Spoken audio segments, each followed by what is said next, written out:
यह घटना एक छोटे से शहर जो दिल्ली से दूर स्थित था, यह एक छोटे से परिवार की कहानी है जिसमें एक युवा लड़की मनीषा और उसके माता पिता शामिल थे। मनीषा एक खुशमिजाज लड़की थी जो दिन भर कॉलेज की पढ़ाई और दोस्तों के साथ मस्ती में रहती थी। एक दिन उसके पिता ने एक पुरानी टीवी खरीदी जो बहुत सस्ती थी और दूसरी हाथ से आई थी।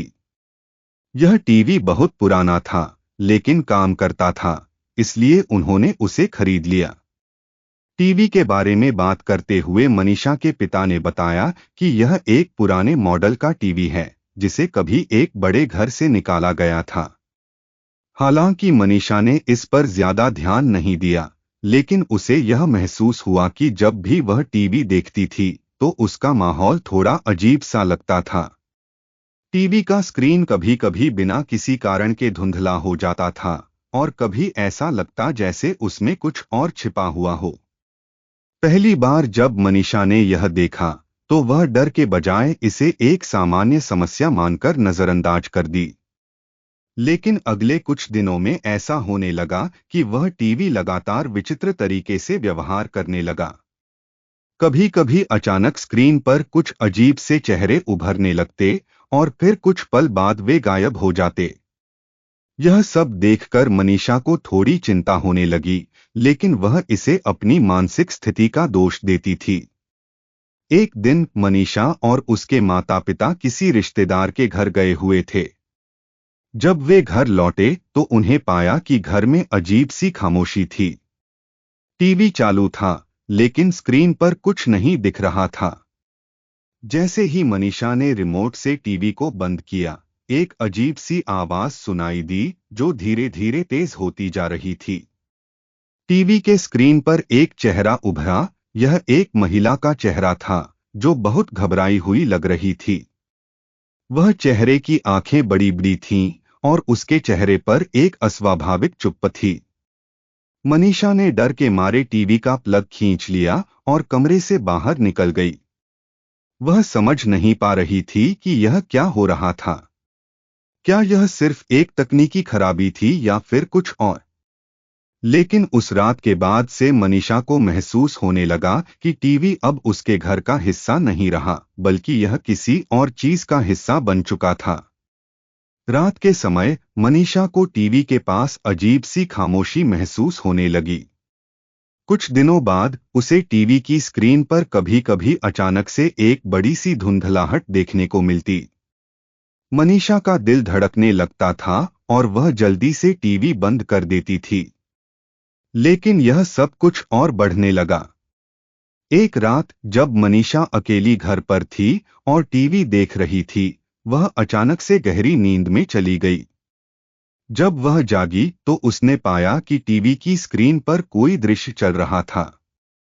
यह कोई सामान्य प्रोग्राम नहीं था, बल्कि यह एक महिला का चेहरा था जो धीरे धीरे और करीब आता जा रहा था।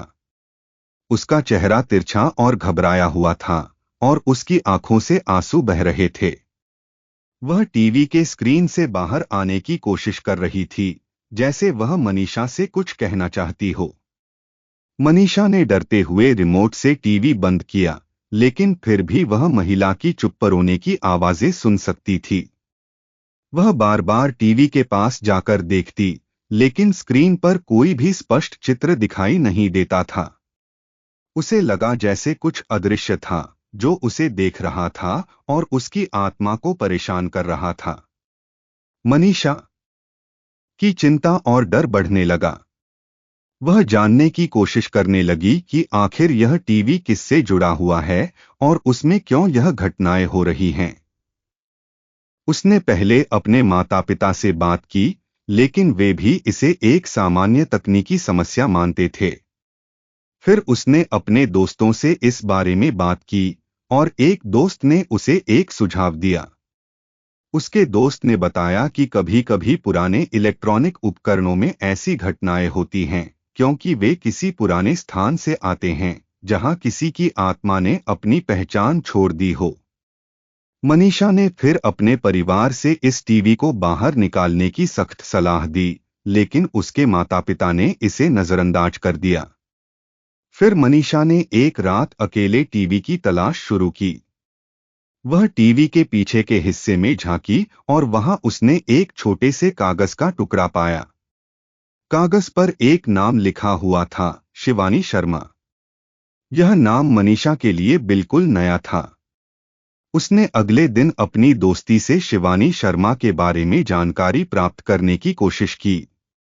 उसकी दोस्त ने बताया कि यह नाम एक लड़की का था जो 1 साल पहले एक सड़क दुर्घटना में मारी गई थी और उसे अस्पताल में भर्ती करने से पहले अंतिम समय में एक टीवी चैनल पर काम करने की आखिरी इच्छा थी। मनीषा ने समझ लिया कि शिवानी की आत्मा उसी टीवी में बसी हुई थी और अब वह उस टीवी के माध्यम से अपनी कहानी और दर्द को साझा करना चाहती थी। मनीषा ने टीवी को एक अंतिम बार देखने का निर्णय लिया। जब मनीषा ने टीवी चालू किया तो यह स्क्रीन पर कुछ अजीब सी लकीरों के साथ शुरू हुआ। फिर अचानक वही महिला का चेहरा उभरा। इस बार उसने मनीषा से सीधे संपर्क किया। उसकी आंखों में दर्द और भय था और उसने मनीषा से कहा, मैं शिवानी हूं। मुझे मेरी शांति वापस चाहिए। इस टीवी के जरिए मुझे तुमसे मिलकर अपनी कहानी कहनी है ताकि मेरी आत्मा शांति पा सके। मनीषा ने शिवानी की आत्मा से वादा किया कि वह उसकी मदद करेगी। मनीषा ने शिवानी के परिवार के बारे में जानकारी प्राप्त की और उन्हें शिवानी की आत्मा को शांति देने के लिए मदद की पेशकश की। अंततः शिवानी की आत्मा को शांति मिली और टीवी की स्क्रीन पर एक अंतिम संदेश आया, धन्यवाद मनीषा। अब मैं शांति से जा सकी। यह कहानी हमें यह सिखाती है कि कभी-कभी हमारे पास जो साधारण सी चीजें होती हैं, जैसे टीवी, वे किसी और दुनिया से जुड़ी हो सकती हैं। यह भी दर्शाती है कि आत्माओं की अपूर्ण इच्छाएं उन्हें किसी रूप में दुनिया में रहकर शांति पाने का रास्ता तलाशने पर मजबूर कर देती हैं। मनीषा की कहानी यह बताती है कि किसी भी वस्तु को नजरअंदाज नहीं करना चाहिए, क्योंकि कभी-कभी वह हमें अपने अंतर्निहित संदेश दे रही होती है।